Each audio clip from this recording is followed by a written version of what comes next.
News 7 आसान देख रहे सभी दर्शकों को मेरा नमस्कार। कल डॉक्टर बनने वाली 3 बेटियों से मैंने आपकी मुलाकात करवाई थी और इन बेटियों ने वाकई में शहर का नाम रोशन किया है। नीट का रिजल्ट आने के बाद में बहुत सारे ऐसे किरदार निकल करके सामने आ रहे हैं जिनका बैकग्राउंड चाहे उतना मजबूत नहीं था, जिनके बैकग्राउंड में चाहे उनका कोई रोल मॉडल या गॉडफादर नहीं था, लेकिन उन बच्चों ने अच्छी मेहनत करके और पूरे समर्पण के साथ और लगन के साथ में अपनी इस सफलता को भुनाया, इसे साबित किया और आज एक नए और एक अलग किरदार में ये बच्चे दुनिया के सामने आए हैं। डॉक्टर बनेंगे, अच्छा मुकाम हासिल करेंगे, लेकिन इनका बैकग्राउंड और इनके जीवन से प्रेरणा क्या मिलती है, ऐसे ही एक किरदार से और मैं आज आपकी मुलाकात करवा रहा हूं और वो है मेरे साथ में सुधांशु मिश्रा।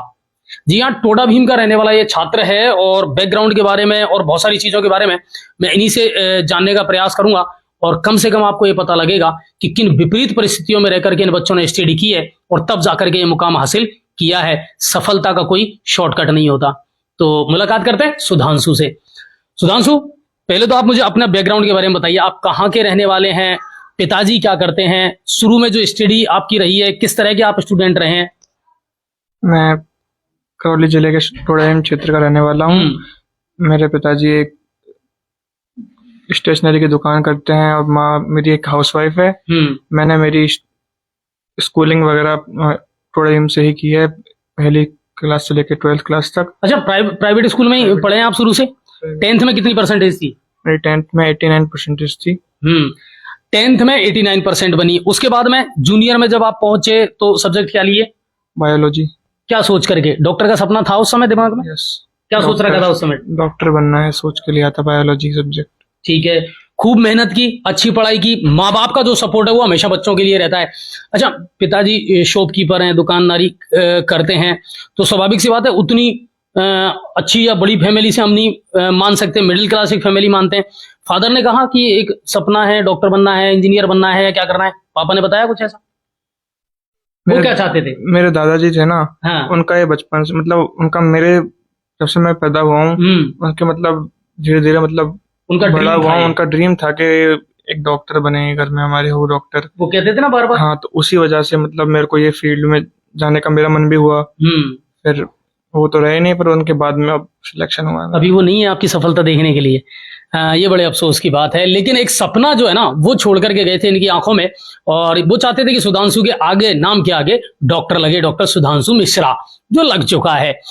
और उसके बाद में सीनियर क्लास में जब ये पढ़ रहे थे तब भी इन्होंने अटेम्प्ट किया था नीट के लिए, मगर क्वालिफाई नहीं कर पाए। क्या रहा उस समय जब सीनियर में नीट की तैयारी की थी, क्वालिफाई नहीं कर पाए, उस समय का जो पल था वो कैसा था? उस समय मैंने कुछ ऐसे प्रिपरेशन तो नहीं किया था, लेकिन बस वही कि 12th में इतना अच्छा परसेंटेज था तो मतलब डिमोटिवेटिंग था मेरे लिए। लेकिन आगे चल के फिर मैंने, उस समय किसने थामा दामन और उस समय किसने आपको मोटिवेट किया? कुहू इंटरनेशनल एकेडमी के डायरेक्टर सर हैं मिस्टर हेमंत शर्मा, उन्होंने मतलब मेरे को मतलब मोटिवेट किया कि हाँ मतलब हिम्मत नहीं हारनी चाहिए और फिर उन्होंने मेरे को कहा कि यहाँ पे आके तुम पढ़ो, नीट की तुम यहाँ पे तैयारी करो, प्रिपरेशन करो, उसके बाद में तुम देखना रिजल्ट। तो हेमंत सर ने मोटिवेट किया और कहा सुधांशु से कि होपलेस होने की जरूरत नहीं है, आप ऐसा करिए, थोड़ा सा किरदार और जगह बदल दीजिए। टोडा भीम से आए हेमंत जी के कुहू इंटरनेशनल स्कूल में और यहाँ जो टारगेट बेस था उस टारगेट बेच में जाकर के और पढ़ाई की सुधांशु ने। 1 साल पूरी टीम के साथ जो मेहनत की सुधांशु ने और कुहू इंटरनेशनल स्कूल की पूरी टीम ने, उसका नतीजा ये निकला कि ना सिर्फ नीट क्वालिफाई किया है बल्कि 720 में से 632 अंक ला करके और अब इनके MBBS का जो सपना है वो पूरा हो गया।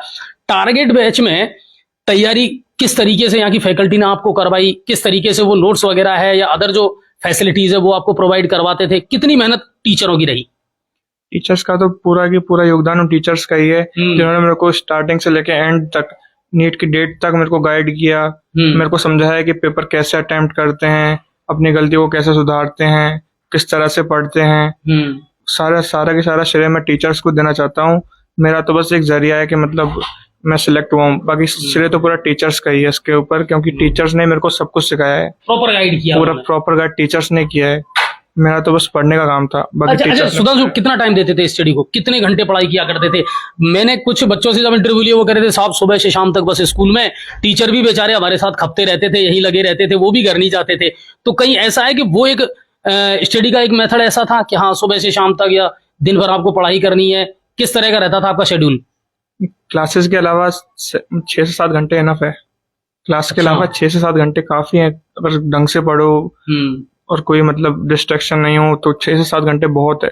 देखिए एक बड़ी बात कही है सुधांशु। एक चीज और मैं पूछना चाहूंगा, जो बच्चे आपकी तरह तैयारी कर रहे हैं, आपके कलिंग्स हैं, कि social media, Facebook, Instagram, WhatsApp, आजकल की जो युवा पीढ़ी है वो उनमें ज्यादा उलझी हुई है। आप इस्तेमाल करते हैं सोशल मीडिया का? अभी तो करते हैं, पहले नहीं करते थे। जब स्टडी थी? हाँ, पहले बंद कर दिया था सारा कुछ, हाँ। क्योंकि वो देखिए त्याग बहुत जरूरी है, त्याग बहुत जरूरी है, बिना त्याग के कुछ नहीं होता। मैंने जितने बच्चों से मुलाकात की है जिनका ऐसी है कि वो लगातार क्लासों में आते भी है और कुछ ना कुछ ऐसा ढूंढते रहते हैं, वो तो उनका जो दिशा निर्देश है वो किस तरह चलते थे? उन्होंने कभी भी मतलब डिमोटिवेट फील होने नहीं दिया मेरे को। अगर मेरे टेस्ट में स्कोर कम आ रहा है तो उन्होंने मेरे को कभी भी ऐसा नहीं होने दिया कि मतलब मैं कर नहीं सकता नीट के लिए क्वालिफाई। उन्होंने मेरे को हमेशा मोटिवेट रखा है। उन्होंने मेरा कॉन्फिडेंस लेवल बहुत हाई रखा है, जितना मतलब जरूरी है उससे बहुत ज्यादा हाई रखा है, जिसकी वजह से मैं पास कर पाया हूँ उस एग्जाम। अच्छा टीचर्स का? टीचर्स ने तो मेरे को गाइड किया है हर चीज को लेके, मतलब हर एक मोड पे मेरे को समझाया है कि यहाँ पे ये गलती नहीं करनी है, यहाँ पे ये करना है, यहाँ पे ये नहीं करना है। तो टीचर्स का भी एक मेन रोल रहा है इस चीज में। इस बार श्योर थे कि हो जाएगा सिलेक्शन?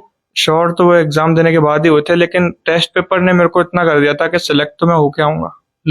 बाकी रैंक वैंक का और नंबर का पता नहीं था। ठीक है, वो टेस्ट पेपर ने बता दिया था मेरे को। अच्छा एक बात और है सुधांशु, अभी घर का माहौल कैसा है? रिश्तेदारों की बधाइयों का सिलसिला चल रहा होगा, मिठाइयों का सिलसिला अभी तक चल रहा होगा। पापा का खर्चा थोड़ा सा बढ़ गया इस रिजल्ट के बाद, मिठाई वगैरह में? खर्चा तो बढ़ता ही है ऑब्वियसली, है ना? तो अभी बधाइयों का तांता चल रहा है? हाँ ठीक है। और जगह जगह फूल माला पहन रहे हैं, साफा वाफा पहना रहे हैं, तो लाइक सेलिब्रिटी वाली फीलिंग आ रही है अब कहीं ना कहीं कि यार कुछ अलग हुआ है लाइफ में। इससे कितनी आदमी को प्रेरणा मिलती है कि अब हाँ आगे जिम्मेदारियां ज्यादा मिली हैं तो कुछ और भी अब समाज के लिए करना है, एक अच्छे चिकित्सक के रूप में अपनी सेवाएं देनी है। क्या अब नई प्रेरणा है, क्या मैसेज है जो अपने आप को आपने दिया है?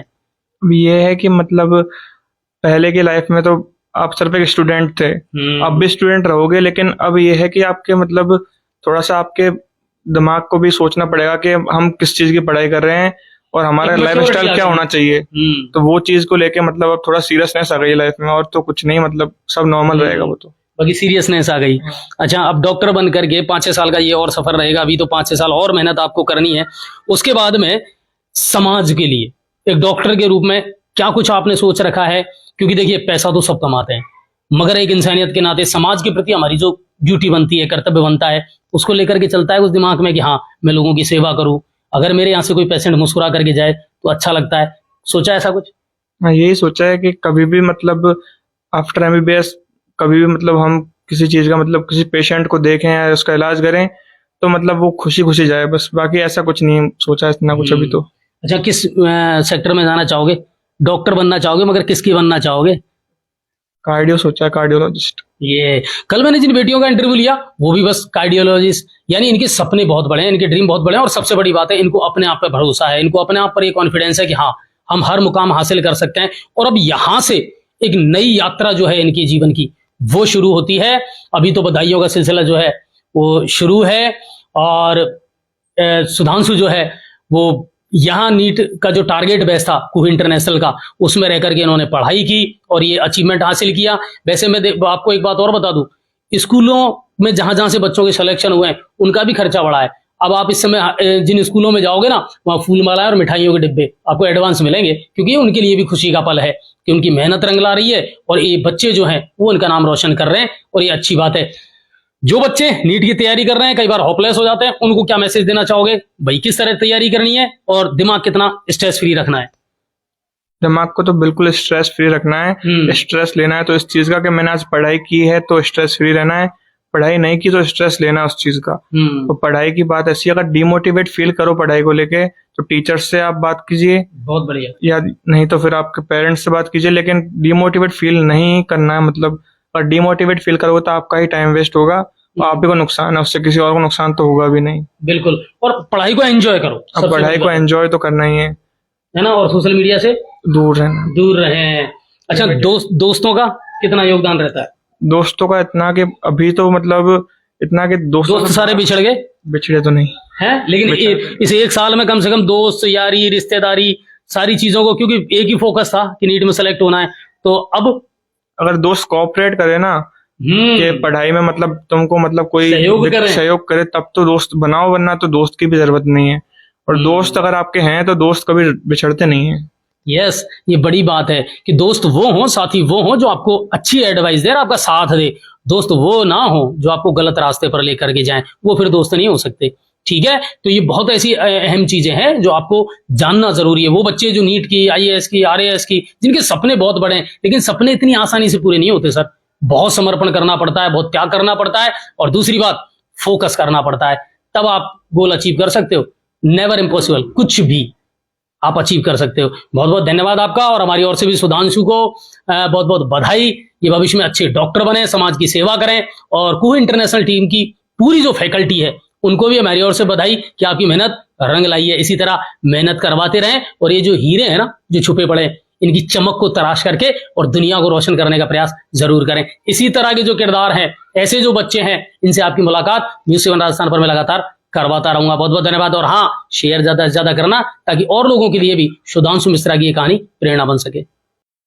अब आपके शहर गंगापुर सिटी में चिकित्सा के क्षेत्र में नए आयाम, नए भव्य स्वरूप में आया है वर्धमान मल्टी स्पेशलिटी हॉस्पिटल, जिसमें सभी प्रकार की बीमारियों का एक ही छत के नीचे अत्याधुनिक तकनीक से चिकित्सा सुविधा उपलब्ध, जिनमें जनरल मेडिसिन, सर्जरी, गायनिक, शिशु रोग, हड्डी रोग, यूरोलॉजी, दंत रोग चिकित्सा सुविधा उपलब्ध, विशेषज्ञ डॉक्टर्स की टीम, अत्याधुनिक लैब व सभी प्रकार की जांच सुविधा उपलब्ध, सभी प्रकार की योजनाएं जैसे मुख्यमंत्री चिरंजीवी RGHS की सुविधा उपलब्ध। वर्धमान हॉस्पिटल का वादा हर व्यक्ति को निरोगी बनाना। आज ही संपर्क करें Vardhman multi speciality hospital, Jaipur road, Gangapur city. Contact number 830-290-6531 और 746-3294।